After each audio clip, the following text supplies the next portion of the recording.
Shalom anak raja, salam sejahtera dalam kasih Tuhan kita Yesus Kristus yang selalu mengasihi kita, yang selalu memberkati kita, dan selalu menjawab doa-doa kita sebagai orang percaya. Bapak Ibu yang diberkati Tuhan, saudara-saudariku yang diberkati Tuhan, semua anak raja dimanapun Anda berada, kita berjumpa lagi dalam sharing firman-Mu Pelita. Mari sama-sama kita buka firman Tuhan hari ini, yang saya ambil dalam Lukas pasal yang pertama. Sekali lagi, Lukas pasal yang pertama, ayat 39 sampai ayat yang ke-45. Firman Tuhan mengatakan demikian, Maria dan Elisabet. Beberapa waktu kemudian, berangkatlah Maria dan langsung berjalan ke pegunungan menuju sebuah kota di Yehuda. Di situ, ia masuk ke rumah Sakaria dan memberikan salam kepada Elisabet. Dan ketika Elisabet mendengar salam Maria, melonjaklah anak dalam rahimnya. Dan Elisabet pun penuh dengan Roh Kudus. Lalu berseru dengan suara yang nyaring, diberkatilah engkau di antara semua perempuan, dan diberkatilah buah rahimmu. Siapakah aku ini sampai ibu Tuhanku datang mengunjungi aku? Sebab sesungguhnya ketika salammu sampai ke telingaku, anak di dalam rahimku melonjak kegirangan. Dan berbahagialah ia yang telah percaya, sebab apa yang dikatakan kepadanya dari Tuhan akan terlaksana. Haleluya. Bapak Ibu yang diberkati Tuhan, hari ini kita akan belajar dalam peristiwa Natal, dua wanita yang mengalami mujizat Tuhan secara khusus, secara spesial. Jadi kita akan bahas mujizat Natal di peristiwa sebelum Yesus dilahirkan, di zaman perjanjian baru, dan kita juga akan membahas, saudara, saya akan memberikan kesaksian seperti biasanya, mujizat yang terjadi di zaman sekarang. Nah, saudara, kita bahas dari seorang wanita yang pertama dalam rentetan, dalam mengikuti peristiwa Natal. Ada seorang perempuan, saudara, yang bernama Elisabet. Dia memiliki seorang suami yang seorang imam di bait suci yang bernama Sakaria. Dan firman Tuhan menulis dengan baik dan jelas, mereka telah bertahun-tahun menikah, bahkan sampai usia mereka telah tua, telah senja. Bahkan Elisabet mungkin waktu itu sudah masih haid, mereka belum memiliki keturunan. Karena firman Tuhan katakan bahwa Elisabet itu mandul. Saudara mungkin ingat peristiwa ini dalam perjanjian lama pun ada seorang wanita yang beriman, yang beribadah kepada Tuhan, yang takut kepada Tuhan. Ada sepasang suami istri yang bernama Abraham dan Sarah. Sarah pun demikian, saudara, bertahun-tahun Sarah tidak memiliki keturunan. Bahkan sampai Sarah dan Abraham telah lanjut usia dan Sarah telah mati haid. Dan ketika akhirnya Tuhan memberitahukan lewat malaikat kepada Abraham, malaikat bertamu ke rumah Abraham, kemudian memberitahukan di tahun depan Sarah akan melahirkan seorang anak. Sarah tertawa. Bukan berarti Sarah, saudara, tidak punya iman. Selama puluhan tahun, Sarah telah beriman. Tapi secara logika, Sarah berpikir, saya udah tua. Saya udah mati haid. Itu logikanya Sarah. Tapi selama bertahun-tahun, puluhan tahun, Sarah dan Abraham telah menabur iman. Telah percaya, telah berdoa. Jadi sekalipun secara logika, saudara, mereka bilang nggak mungkin, tapi secara iman selama bertahun-tahun mereka telah percaya. Yang itu yang Tuhan perhitungkan. Demikian pun dengan Elisabet. Ketika Sakaria masuk, saudara, di bait suci, kemudian dia bertugas untuk membakar, saudara, di persembahan bagi Tuhan, di bait suci, dia bertugas. Malaikat datang kepada Sakaria, dan malaikat bilang begini, Sakaria, sudah saatnya doamu dijawab oleh Tuhan. Istrimu akan hamil dan melahirkan anak. Dan saudara, firman Tuhan dengan baik menjelaskan, kalau saudara baca, Sakaria pun tidak percaya. Sekali lagi, saudara, bukan berarti Sakaria nggak punya iman. Tapi secara logika sekali lagi, Sakaria berpikir, udah nggak mungkin. Istri saya sudah terlalu tua, sudah mati haid dan puluhan tahun. Waktu kami masih muda pun tidak bisa, apalagi sekarang udah tua. Secara logika. Tapi secara iman, yang telah ditabur selama bertahun-tahun, dia telah berdoa dan tetap berdoa. Makanya Alkitab bilang, sekalipun kadang-kadang logika kita berpikir itu akan mungkin, tapi tetaplah berdoa. Oke? Ini yang terjadi kepada Sakaria, saudara. Nah, makanya malaikat bilang begini, Sakaria, karena kamu tidak percaya, selama istrimu hamil sampai melahirkan, engkau akan bisu. Makanya ketika Sakaria keluar, saudara, dari bait suci, semua orang melihat Sakaria nggak bisa berbicara. Dan pada akhirnya memang, saudara, Tuhan tidak pernah berbohong. Firman Tuhan tidak pernah berdusta. Tuhan pakai malaikat berbicara kepada Abraham dan Sarah. Tuhan pakai juga malaikat, saudara, untuk berbicara kepada Sakaria. Dan pada akhirnya, saudara, Elizabeth hamil. Dan akhirnya ketika anak itu dilahirkan, anak itu, malaikat udah bilang, beri nama anak itu Yohanes. Dan saudara tahu, dialah yang disebut Yohanes Pembaptis, yang membaptis begitu banyak orang. Dan saudara, dia juga, Yohanes Pembaptis ini, yang membaptis Tuhan Yesus. Luar biasa, saudara. Pergumulan yang begitu berat yang dihadapi Elizabeth, pergumulan yang begitu berat, saudara, yang dihadapi Sakaria dan Elizabeth, akhirnya mereka memiliki seorang anak, saudara, yang menjadi nabi Tuhan yang sangat luar biasa. Saudara, kadang-kadang dalam kehidupan ini, saudara mungkin sedang menghadapi pergumulan. Saudara sudah berdoa bertahun-tahun. Saudara sudah minta selama bertahun-tahun, tapi hasilnya tidak ada. Hasilnya, saudara, tidak mungkin. Saya ingin katakan, saudara, kepada saudara, mungkin saudara juga secara ekonomi 2 tahun terakhir ini mengalami kemandulan. Elizabeth, dia memiliki rahim. Oke? Dia memiliki rahim, tapi dia mandul. Saudara mungkin hari-hari ini juga berapa tahun terakhir ini, saudara memiliki pekerjaan, memiliki bisnis, tapi tidak menghasilkan sesuai dengan saudara harapkan. Boleh dikatakan, mungkin ekonomi saudara, bisnis saudara juga mandul. Tapi saya akan kasih tahu kan kepada saudara, tetap bekerja, tetap berdoa, tetap berharap. Karena ada waktunya dalam kehidupan saudara, Tuhan akan datang kepada saudara lewat Roh Kudus, lewat malaikat, dan akan berkata kepada saudara, sudah saatnya doamu dijawab oleh Tuhan. Yes! Amin. Saudara, ada saatnya, saudara, Tuhan akan datang sekali lagi kepada saudara dan berkata kepada saudara, sudah saatnya doamu dijawab oleh Tuhan, seperti apa yang terjadi kepada Elizabeth. Akhirnya Elizabeth, saudara, dia hamil dan menghasilkan seorang anak yang luar biasa. Saudara yang diberkati Tuhan, saya ingin sharing kepada saudara dalam pengalaman saya sebagai seorang hamba Tuhan tadi, itu di perjanjian baru yang terjadi kepada Elizabeth yang mandul, kemudian memiliki seorang anak. Mari, seperti biasanya saya akan sharing kepada saudara pengalaman iman orang di zaman sekarang, yang kebetulan saudara saya tahu dan saya layani. Saudara, ada banyak orang juga memang mengalami problem secara memiliki keturunan. Dan dalam banyak hal saya sudah melihat, saudara, orang yang tidak mungkin punya anak, bertahun-tahun tidak punya anak, akhirnya punya anak. Saudara, rekor tertinggi yang saya tahu dalam pengalaman iman saya sebagai seorang hamba Tuhan, ada sepasang suami istri yang telah 21 tahun menikah, dan mereka tidak memiliki keturunan. Cukup lama sudah, 21 tahun mereka menikah. Mereka memang menikah di usia masih sangat-sangat muda. Ya, mereka menikah di usia sangat-sangat muda, karena mereka saling mencintai, mereka jatuh cinta, mereka mengikat komitmen. Kemudian beberapa waktu, saudara, hampir 2 tahun lebih, hampir 3 tahun, mereka sempat terpisah sementara karena masing-masing mengejar studi mereka di, saudara, tempat yang berbeda. Ya, di tempat yang berbeda. Bahkan sebenarnya di negara yang berbeda, saudara. Mereka mengejar studinya mereka. Tapi mereka komitmen dalam satu tali pernikahan. Oke? Jadi total mereka, saudara, sebagai pernikahan mereka itu 21 tahun.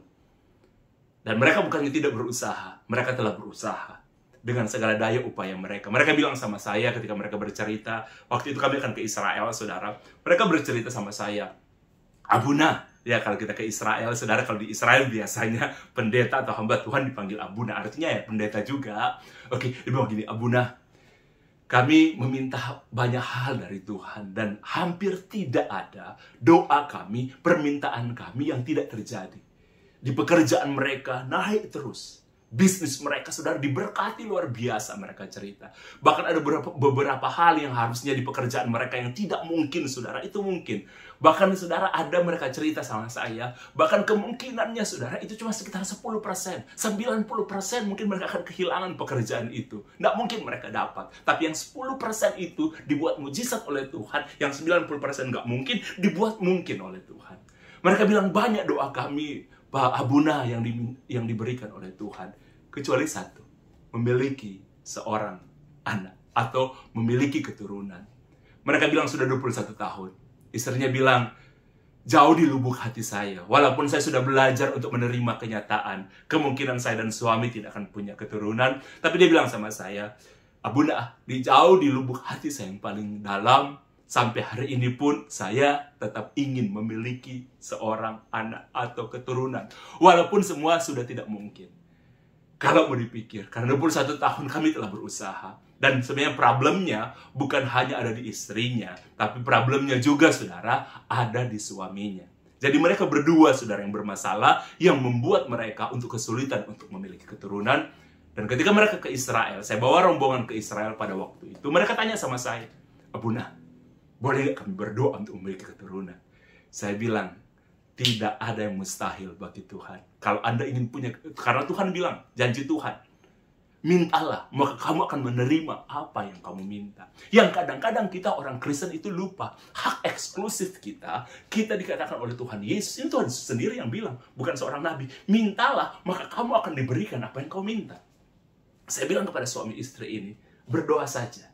Mereka tanya kepada saya, Abuna, sebaiknya kami berdoa di mana yang paling mantap? Saya bilang, kita ada di Holy Land. Kita ada di tanah suci, tanah perjanjian. Oke? Saya bilang, di mana aja boleh Anda berdoa. Saya bilang, sebenarnya kita berdoa di mana aja sama aja. Tapi kadang-kadang yang membedakan itu atmosfernya.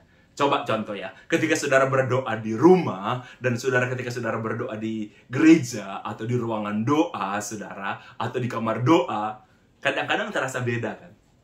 Ya, lebih cepat rasanya kita merasakan kehadiran Tuhan. Padahal Tuhan omnipresent sih, di mana aja Tuhan bisa hadir. Tapi kenapa kalau kita berdoa di gereja atau di kamar doa kok lebih cepat? Karena yang beda, saudara, itu bukan Tuhannya yang beda, bukan. Yang beda itu atmosfernya. Demikian pun ketika kita di tanah suci, saudara. Ketika kita di tanah perjanjian. Mereka tanya sama saya, sebaiknya kami berdoa di mana? Saya bilang, di mana aja. Anda berdua, suami istri digerakkan. Tapi begini, saya secara pribadi, tempat yang paling favorit, ini pribadi loh saudara ya, tempat yang paling favorit bagi saya kalau saya membawa rombongan ke Yerusalem, ke tanah perjanjian, itu tembok ratapan. Oke? Dan bagi orang Yahudi, tembok ratapan pun saudara, itu saudara tempat paling suci bagi mereka. Orang Israel, saudara, orang Yahudi dari seluruh dunia pasti akan datang ke tembok ratapan untuk berdoa. Biasanya orang menulis di kertas, dimasukkan di antara tembok itu. Kenapa, saudara? Karena memang walaupun itu bukan tembok yang dibangun oleh Raja Salomo, tapi ketika pertama kali bait suci dibangun, itu sisa bait suci. Pertama kali ketika bait suci dibangun, ada satu doa Salomo di sana. Ada satu doa Salomo. Salomo bilang begini, siapapun orang Israel yang berdoa di tempat ini, Salomo bilang sama Tuhan, biarlah engkau menjawabnya. Bahkan ketika dari bangsa-bangsa selain Israel, mereka datang ke tempat ini, dan mereka berdoa, maka tolong Tuhan, engkau menjawabnya. Dan Tuhan bikin perjanjian dengan Salomo. Siapapun orang Israel atau dari bangsa yang lain yang datang ke sini, berdoa di sini, aku akan menjawabnya. Tapi kita nggak boleh memberhalakan tembok ratapan. Bukan. Tapi memang atmosfernya berbeda. Mereka ingin berdoa bersama, saudara. Saya bilang, maaf, pria dan wanita, kalau di tembok ratapan itu harus terpisah. Nggak boleh doa sama-sama, walaupun suami istri. Saya bilang kepada mereka, nggak boleh. Karena itu memang peraturan. Bukan peraturan di Alkitab sebenarnya, tapi itu peraturan budaya orang Yahudi yang harus kita hargai. Kita kadang-kadang, saudara, mau budaya kita dihargai oleh orang, tapi kita kadang-kadang nak menghormati budaya orang lain. Nah, saudara yang diberkati Tuhan, saya bilang nanti kalau kalian sudah selesai berdoa, kembali ke sini, kita ketemu, saya akan berdoa khusus untuk Anda berdua. Saudara, suami istri itu masuk ke tembok ratapan, saya lihat mereka. Ketika mereka keluar dari situ, saya gandeng tangan mereka berdua. Saya bilang sama mereka, kalian sudah minta anak? Sudah. Oke, saya bilang, mari kita berdoa. Saya berdoa sederhana. Saya bilang, Tuhan, di tempat ini, Engkau mengikat perjanjianmu dengan Salomo. Bahwa siapapun yang berdoa di sini, orang Israel, orang Yahudi, maupun bangsa lain, Engkau akan menjawabnya. Tuhan, suami istri 21 tahun, mereka minta keturunan dan mereka belum memiliki. Tolong Tuhan, jawab seperti perjanjianmu dengan Salomo. Jawab doa suami istri. Selesai, saudara, kami melanjutkan perjalanan dan sampai akhirnya kami pulang ke Indonesia. Saudara, beberapa bulan kemudian, suami istri ini kontak saya dengan suara bergetar, suara menangis. Suaminya bilang begini sama saya, "Abunda, istri saya hamil." Penantian selama 21 tahun. Tidak mungkin, saudara. 21 tahun. Itu, saudara, nggak mudah. Tapi pada akhirnya mereka melihat kemuliaan Tuhan itu dan istrinya. Bahkan, saudara, sekarang mereka telah memiliki 2 orang anak. Satu laki-laki, anak pertama waktu itu. Kemudian yang satunya perempuan. Haleluya. Saudara, kalau saudara hari-hari ini sedang menanti janji Tuhan, saudara sedang berdoa dan saudara melihat ketidakmungkinan dari doa saudara, firman Tuhan katakan tetaplah berdoa. Seperti Abraham. Logika Abraham dan Sarah udah berpikir nak mungkin hamil, makanya Sarah tertawa. Demikian pun Zakaria ketika diberitahukan akan hamil, saudara, Zakaria nggak percaya. Logikanya yang nggak percaya, tapi imannya tetap. Karena kenapa saya bilangkan kayak gitu? Logika nggak percaya, tapi Zakaria tetap berdoa. Berarti imannya tetap percaya. Kadang-kadang kita nggak bisa, saudara, mengendalikan logika kita untuk percaya. Karena kita melihat hal-hal yang ada depan kita. Tapi saudara tahu, iman, logika itu bisa berjalan bersama. Bahkan saudara kadang-kadang Anda pakai logika, oke? Tapi saudara kadang-kadang iman, saudara, dan logika nggak bisa berjalan bersama. Tapi iman bisa saudara tempatkan di depan. Karena imanlah yang mengerjakan mujizat. Oke? Setiap Yesus menyembuhkan orang, Yesus selalu mengatakan, imanmu telah menyelamatkan engkau. Jadi tetaplah memiliki iman. Sekalipun logika kita, saudara, mengatakan tidak. Itu yang pertama dalam peristiwa menjelang Natal, saudara. Seorang wanita yang bernama Elizabeth yang hamil, saudara, setelah menunggu sekian lama. Padahal Elizabeth mandul. Wanita yang kedua, saudara, yang lebih hebat lagi. Kalau Elizabeth, saudara, dia menikah, dia nggak bisa keturunan karena dia mandul. Kalau Maria itu sangat luar biasa. Orang mandul akhirnya memiliki anak, saudara, dengan mujizat itu terjadi.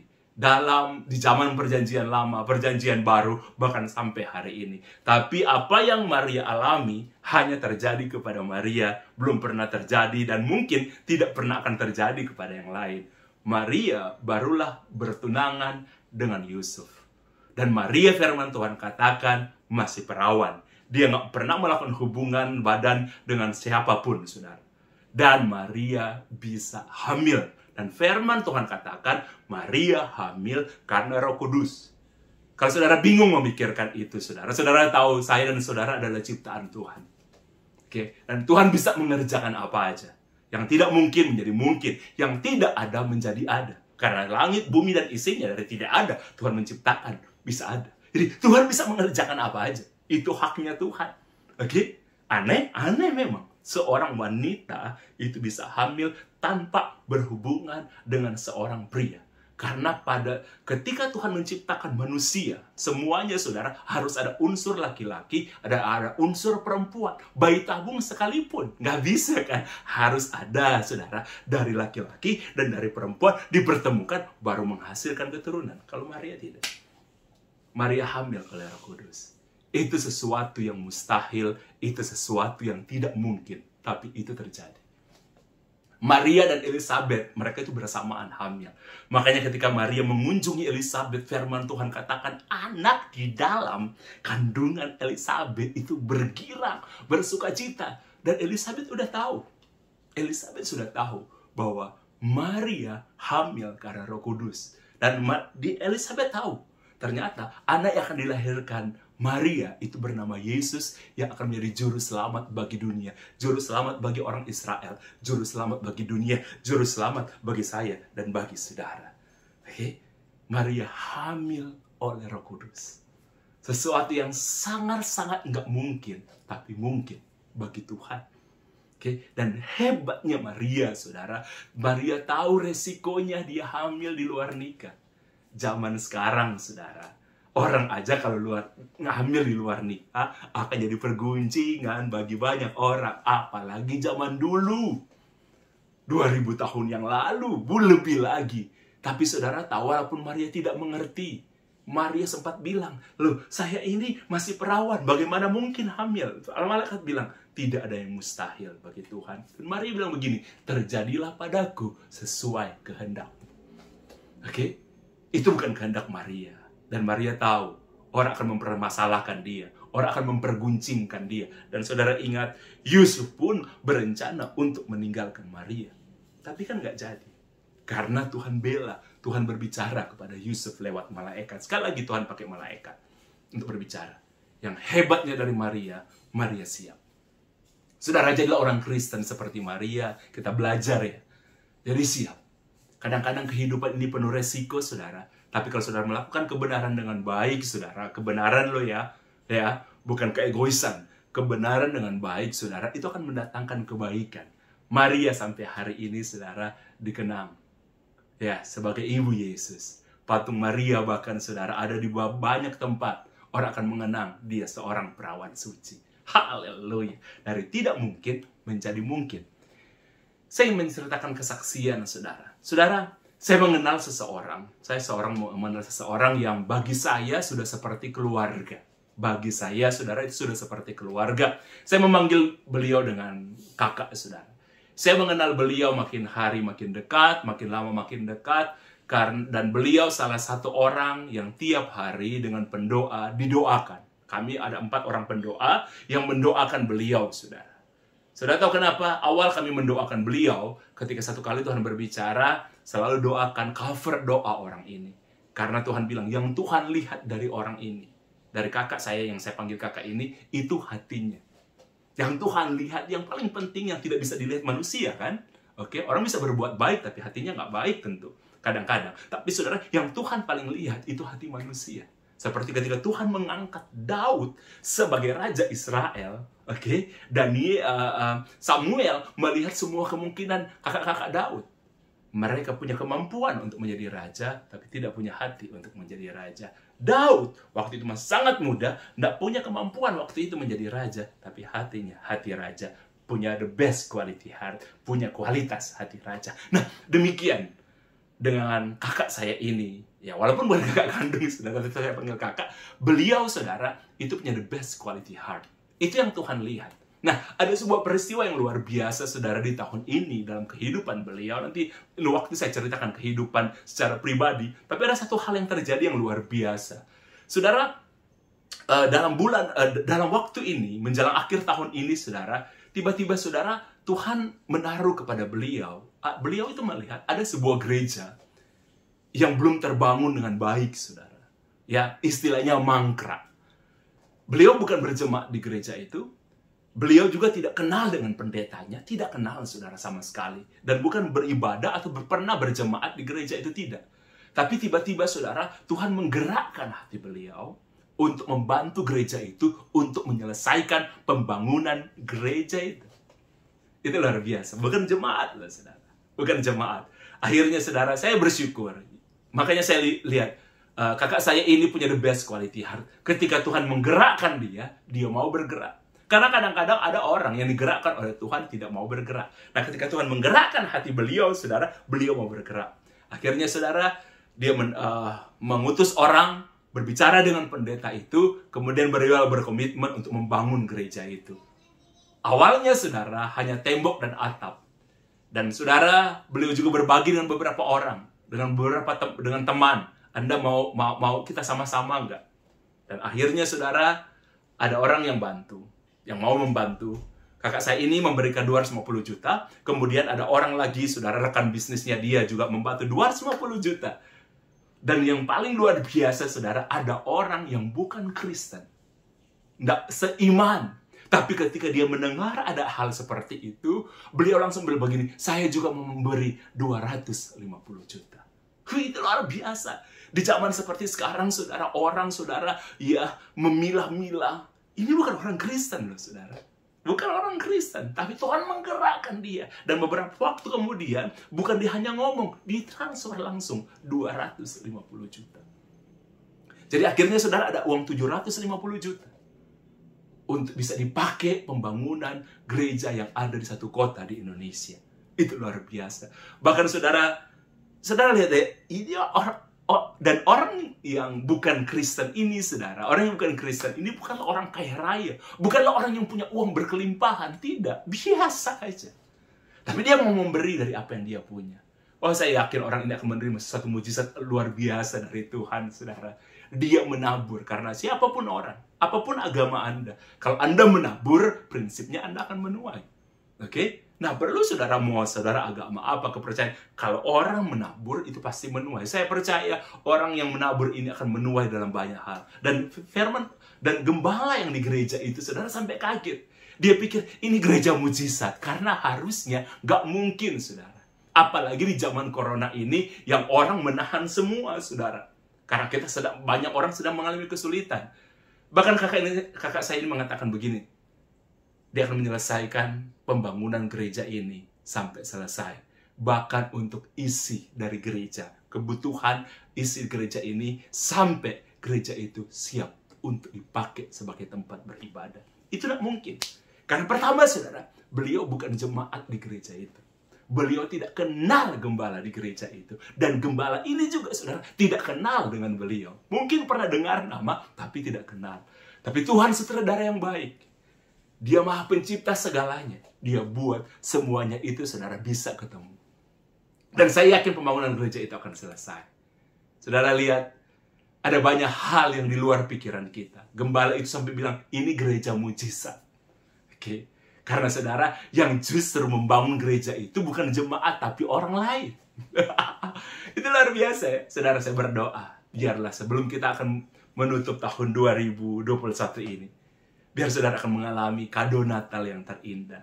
Saudara, damai Natal ada di hati saya dan saudara. Sukacita Natal ada di hati saya dan saudara. Tapi saudara, saya berdoa, biarlah saudara juga mengalami apa yang disebut dengan mujizat Natal di kehidupan saudara dan saya. Amin. Dalam nama Tuhan Yesus Kristus, semua anak raja, dimanapun Anda berada, mari kita berdoa. Haleluya, haleluya, haleluya. Kiranya Tuhan Yesus memberkati engkau berlimpah-limpah. Dan Dia akan memperluas daerahmu, bisnismu, pekerjaanmu akan diperluas oleh Tuhan di tahun 2022. Sehingga engkau naik, naik, dan naik. Dan kiranya tangan Tuhan akan melindungi, akan menjaga, akan memelihara engkau. Sehingga tidak ada malapetaka yang akan menimpa keluargamu, menimpa bisnismu, menimpa hidupmu. Dan sakit penyakit juga tidak akan menimpa engkau. Dalam nama Tuhan Yesus Kristus, kami berdoa dengan penuh harapan dan percaya. Haleluya, puji Tuhan. Amin. Saudara yang diberkati Tuhan, kita akan jumpa lagi di kesempatan yang lain dalam sharing firman-Mu, Pelita Anak Raja. Tuhan memberkati Anda semua. Haleluya. Amin.